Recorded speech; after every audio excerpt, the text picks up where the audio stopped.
તો કુશભાઈ, રાવણને આપણે રામાયણની અંદર વિલનના રોલમાં આપણે જનરલી જોતા હોઈએ છીએ.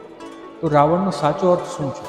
રાવણ કોણ હતા? તો બ્રહ્માજીના માનસ પુત્ર કુલ સત્ય હતા. કુલ સત્ય ઋષિના પુત્ર હતા વિશ્વા ઋષિ, અને વિશ્વા ઋષિના પુત્ર હતા રાવણ. હવે રાવણ ને બે અલગ વિભાજન કરીએ ને તો રા એટલે રાક્ષસ, વન એટલે ભગવાન, એ બંને સ્વરૂપ ભેગા થયા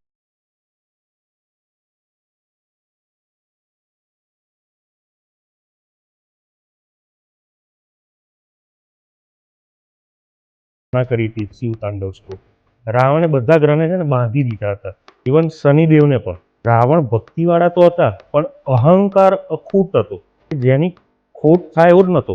કોઈ સીમા નહોતી. તો આના પરથી એ શીખવામાં આવે છે, ભક્તિ તમે ગમે તેટલી કેમ ના કરતા હો, અહંકાર અને તમારા કર્મ સારા નહીં હોય ને તો તેનો વિનાશ અવશ્ય થશે ને થશે જ. તો રાવણમાંથી આપણે આ શીખવા જેવું છે. ભક્ત બહુ મોટા હતા, તો એમને કંઈ ના થવું જોઈએ ને. મહાદેવ દેવના ભક્ત હતા, પણ તેમનો અહંકાર, અભિમાન અને તેમના કર્મ, એના લીધે તેમનો વિનાશ થયો.